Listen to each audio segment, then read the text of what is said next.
अस्सलाम वालेकुम, hope you all are doing well. Today I will talk about chicken pox, जो आजकल बहुत कॉमन हुआ है। हर बच्चे को, आपको हर घर में एक बच्चा मिल रहा है जिसको चिकन पॉक्स हो रहा है। और बेसिकली ये होता क्या है, ये एक वायरल इन्फेक्शन है जिसमें दाने ब्लिस्टर्स की फॉर्म में, यानी कि पानी वाले जो छाले होते हैं वो बच्चे की बॉडी पे आते हैं। और पहले वो फेस पे और ट्रंक पे आते हैं और फिर पूरी बॉडी पे आना शुरू हो जाते हैं। एंड इसकी प्रिवेंशन क्या होती है? प्रिवेंशन ये होती है कि आपने दो मेथड्स होते हैं इसकी प्रिवेंशन के। First of all vaccine.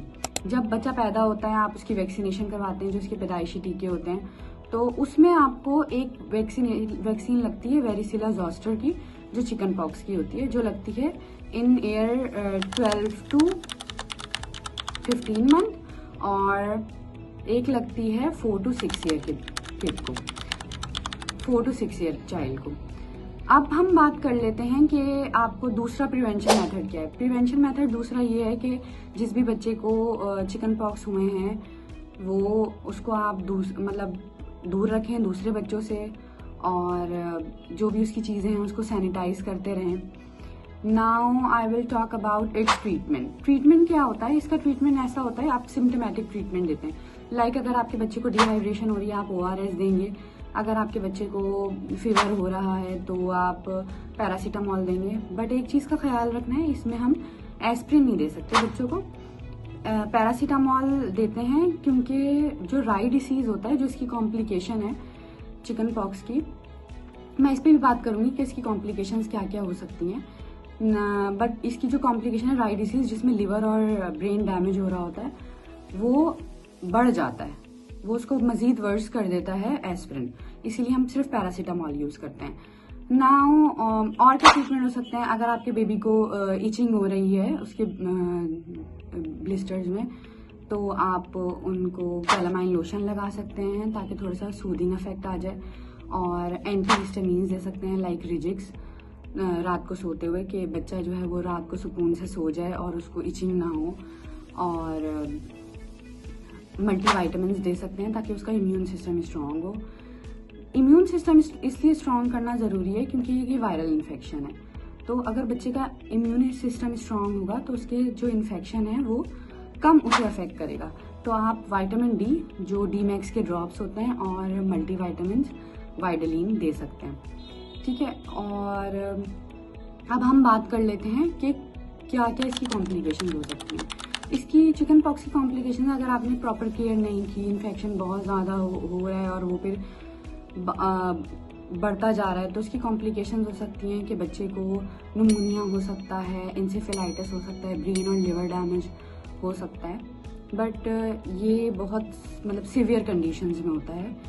And now I will talk about myths के चिकन पॉक्स रिलेटेड। मैंने बहुत ज़्यादा मिथ्स सुनी है।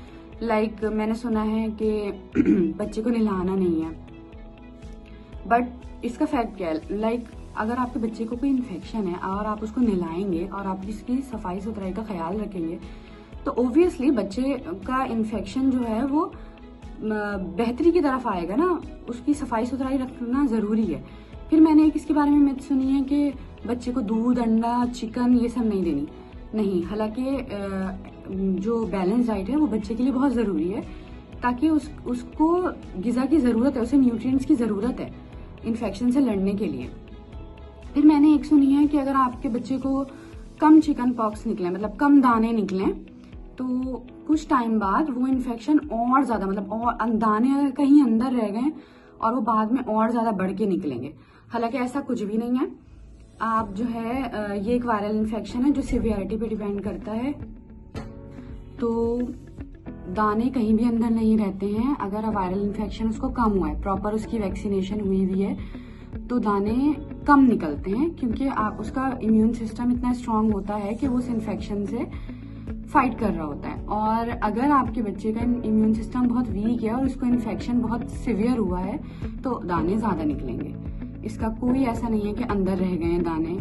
और कुछ मिथ्स होती हैं कि नीम के पत्ते जो हैं वो लगाओ घर के कोनों कोनों पे, और बच्चे को ब्लैक चादर ढक दो, धूप नहीं आनी चाहिए। ऐसा कुछ भी नहीं है, ये सिर्फ मिथ्स हैं। अच्छा, किसी ने मुझसे एक सवाल पूछा कि मेरे बच्चे की प्रॉपर वैक्सीनेशन मैंने करवाई है, फिर भी उसको इन्फेक्शन हो गया। तो वो इसलिए होता है कि वायरल इन्फेक्शन जो है वो हो सकता है अगर वैक्सीनेशन भी हुई है, बट दैट सिवियरिटी का नहीं होगा जितना एक नॉन वैक्सीनेटेड चाइल्ड का होगा। तो अब बात कर लेते हैं मेरे एक्सपीरियंस की। मैंने अपने एक्सपीरियंस आप लोग से के साथ शेयर करूंगी कि मैंने अपने एक्सपीरियंस से क्या सीखा।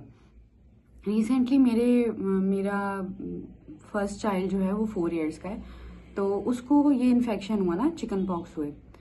फिर बट उसको कम हुए क्योंकि उसकी प्रॉपर वैक्सीनेशन हुई हुई थी। तो 7 to 8 उसको ब्लिस्टर्स हुए। और जो मेरी प्रैक्टिस थी, मैंने क्या एक प्रैक्टिस अपनाई थी कि जब मेरे बच्चे को इन्फेक्शन हुआ था, तो मेरे 2 छोटे और बच्चे हैं, एक 2.5 ईयर का और एक 8 मंथ्स का है। तो मैंने ये करना शुरू किया।